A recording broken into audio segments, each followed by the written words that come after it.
手机没信号。肯定是核弹！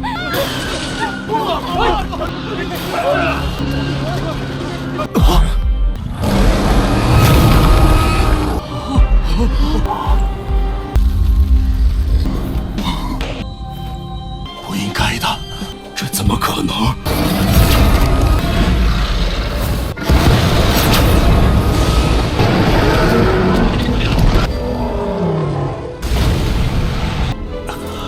？Halo kalian semua, selamat datang di channel Singkat Padat. Pada video kali ini kita akan melanjutkan cerita dari serial Donghua Swellstar episode 76, yang dimana pada video sebelumnya Lo Feng telah mengetahui dari Komandan Lee kalau manusia telah memulai proyek warisan manusia, yaitu menyelamatkan beberapa persen dari manusia ke dalam tanah, karena 5 negara besar tidak yakin kalau mereka bakalan bisa menang melawan monster tanduk emas. Dan kemarin di tengah perjalanan Lo Feng menuju reruntuhan kuno nomor 12, Lo Feng mendapatkan panggilan dari pemimpin Hong untuk meminta bantuan kepada Lo Feng berupa jet cerdas milik Lo Feng, yang dimana akan digunakan sebagai umpan melawan monster tanduk emas. Lo Feng pun menerima permintaan itu dan ia langsung memberikan jetnya kepada pemimpin Hong, membuat Lo Feng harus melanjutkan perjalanan dengan terbang. Sampai akhirnya Lo Feng telah sampai di reruntuhan kuno nomor 12 yang berada di dasar laut paling dalam, berada di dalam pesawat luar angkasa dari penguasa 8 galaksi bernama pesawat induk Starfleet. Namun di saat yang bersamaan, rencana penyerangan bom nuklir kepada monster tanduk emas telah dimulai dengan meledakkan satu pesawat cerdas, dan itu merupakan akhir dari video kemarin. Sebelum kita membahas alur cerita dari episode terbaru, bagi kalian yang belum subscribe channel Singkat Padat, pastikan untuk subscribe terlebih dahulu. Dan jika sudah, mari sekarang kita melanjutkan cerita dari serial Donghua Swellstar episode 76. Cerita ini berlanjut dengan peledakan fase pertama kemarin dengan meluncurkan satu pesawat cerdas yang membawa bom nuklir dengan daya 20.000 ton yang berhasil diledakkan. Ledakan yang dikeluarkan dari bom itu sangat dahsyat sampai membuat gedung-gedung hancur, tetapi sangat disayangkan ledakan tersebut tidak berdampak apa-apa kepada monster tanduk emas dan ia masih bisa terbang keluar dari ledakan itu. Lo Feng yang melihatnya melalui siaran langsung dari hologramnya tak menyangka jika bom nuklir dengan daya ledakan 20.000 ton benar-benar tidak mampu membuat goresan kepada kulit monster tanduk emas. Bahkan sepertinya monster tanduk emas hanya menganggap ledakan tersebut sebagai hembusan angin semata. Babata yang telah mengetahui rencana manusia sadar jika bom nuklir fase pertama ini hanya untuk membuat kewaspadaan tanduk emas menurun agar ia tidak kabur dari bom nuklir utama mereka. Pemimpin Hong memerintahkan kepada AI-nya untuk masuk ke ledakan kedua dengan kembali menerbangkan pesawat cerdas Kaisar menuju ke tempat monster tanduk emas yang membawa bom nuklir sama berdaya 20.000 ton. Program AI menerima perintah pemimpin Hong dan ia menerbangkan pesawat itu menuju ke tempat monster tanduk emas dengan kecepatan 3.000 meter per detik. Sedangkan monster tanduk emas yang melihat pesawat itu mendekat ke arahnya sama sekali tidak mencoba untuk menghindar ledakan itu karena ia sadar jika ledakannya akan sama kecil seperti tadi. Bahkan monster tanduk emas menghancurkan pesawat itu dengan cakarnya yang seketika membuat pesawat cerdas kedua meledak. Ledakannya sama besarnya dengan fase pertama karena bom nuklir yang dipakai sama-sama 20.000 ton. Para dewa perang yang melihat ledakan itu hanya bisa menonton dari jarak kejauhan, berharap rencana mereka bisa sukses seperti apa yang mereka harapkan. 攻击第2架战机。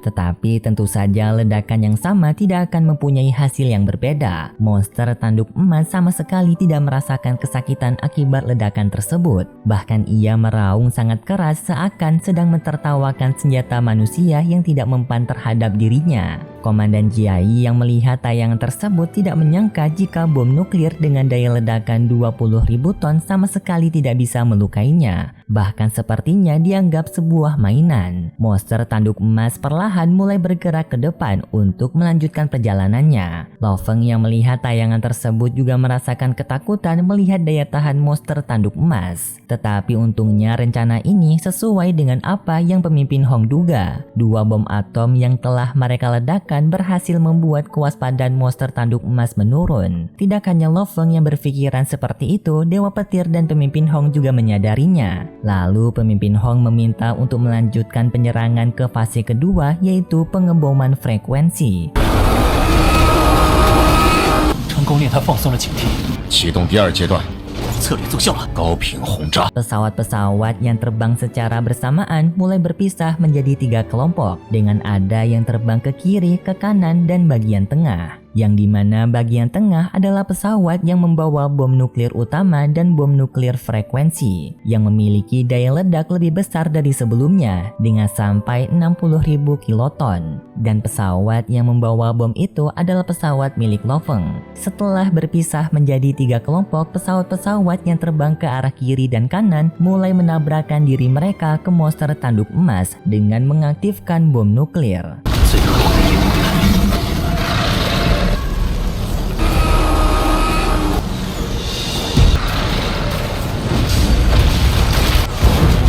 Saking besarnya dan banyaknya bom itu sampai-sampai layar monitor yang dipakai untuk melihat pertarungan tersebut berubah menjadi putih akibat terangnya ledakan tersebut. Tetapi semua bom itu masih belum mampu menjatuhkan monster tanduk emas yang membuat para dewa perang semakin khawatir dan berdebar-debar. Lalu dari belakang pesawat cerdas Kaisar yang sekaligus merupakan pesawat milik Lo Feng yang telah ia sumbangkan untuk misi pengeboman ini mulai mendekati ke arah monster tanduk emas dengan membawa bom nuklir berdaya 60.000 kiloton. Ledakan kali ini lebih besar dari ledakan 2 bom nuklir sebelumnya. Saking besarnya ledakan tersebut, seluruh kota dipenuhi oleh gelombang ultrasonik dan awan jamur yang sangat besar terbang ke atas udara.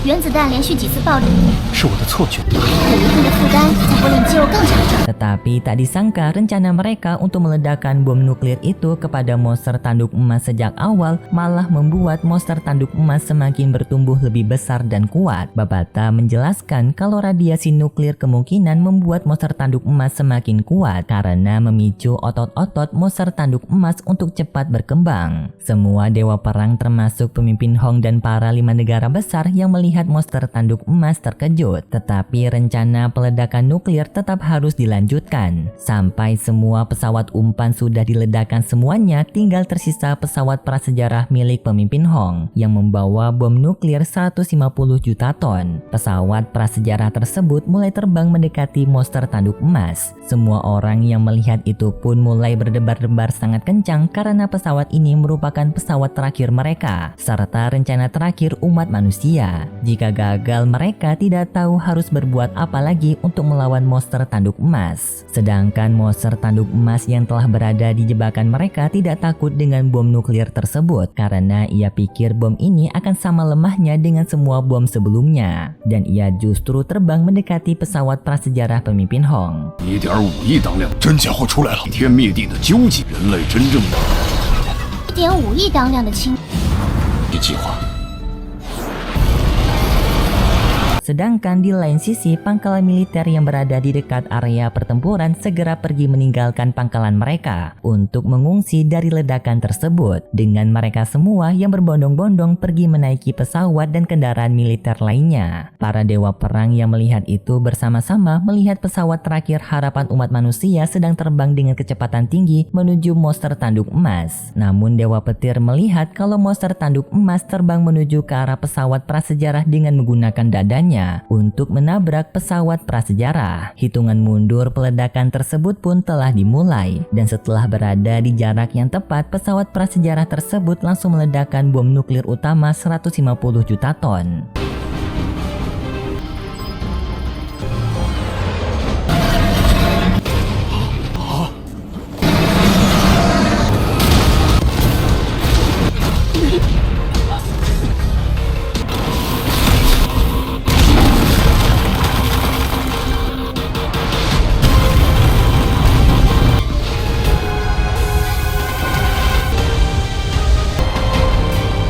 Ledakannya tentu saja berkali-kali lipat lebih besar dari semua ledakan sebelumnya, sampai-sampai layar utama mereka untuk melihat tayangan langsung bersinar sangat terang menyilaukan mata, seakan disorot oleh sebuah matahari dari jarak yang sangat dekat. Semua perkotaan yang berada di sana langsung hancur seketika, walaupun di jarak yang sangat jauh dari area peledakan. Bahkan ledakan itu sampai terlihat seperti sedang membuat sebuah replika matahari yang dapat terlihat dari luar angkasa. Sedangkan di area pemukiman yang terletak berada di China juga dapat melihat ledakan itu, yang padahal ledakan itu berada di wilayah Eropa. Akibat daya ledak nuklir, sinyal-sinyal elektromagnetik menjadi kacau. Semua alat elektronik tidak dapat bekerja akibat gelombang ledakan nuklir.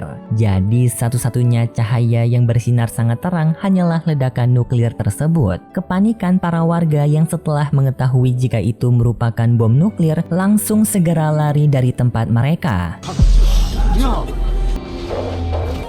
手机没信号。 肯定是核弹！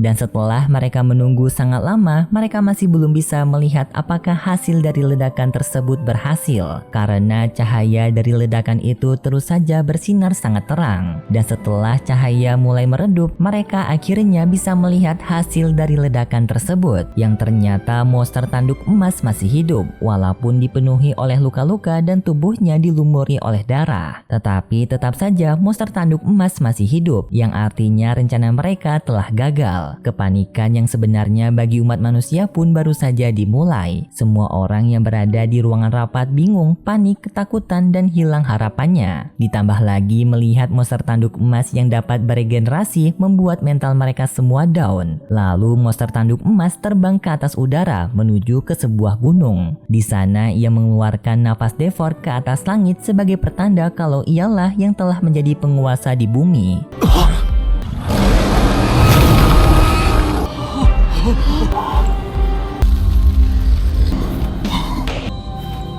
不应该的，这怎么可能？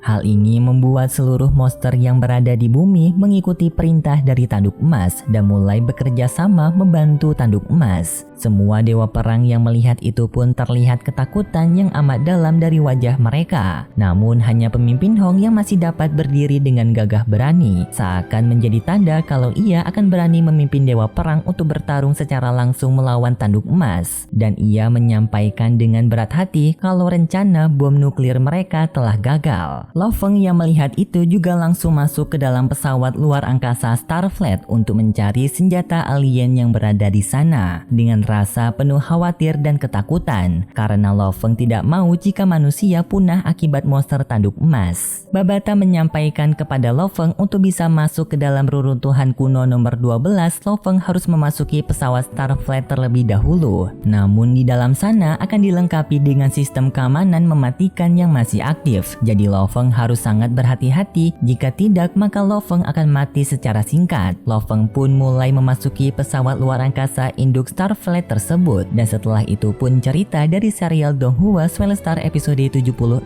bersambung. 计划失败了，还未到最后一步。 攻击和防御最强的存在，罗夫，但他却并非真正的12号。 Dan berikut sedikit preview dari episode selanjutnya. Diperlihatkan kalau besok Lo Feng yang sudah memasuki pesawat Starfleet langsung dihadapkan dengan sistem keamanan mereka, berupa serangan dari para robot yang canggih dengan kekuatan setara atau melebihi pejuang Star Travel. Dan di sana juga kita diperlihatkan kalau Babata melakukan tindakan sesuatu yang membuatnya kesakitan. Antara Babata mengorbankan dirinya atau memberikan Lo Feng kesempatan. Dan jika kalian tidak sabar dengan episode 77, bisa kalian tunggu besok konten pembahasan spoiler dari Mimin. Oke guys, terima kasih buat kalian semua yang sudah menonton video ini sampai akhir. Jika kalian suka dengan video kali ini, bisa beri like serta subscribe dan sampai jumpa di video selanjutnya. See ya!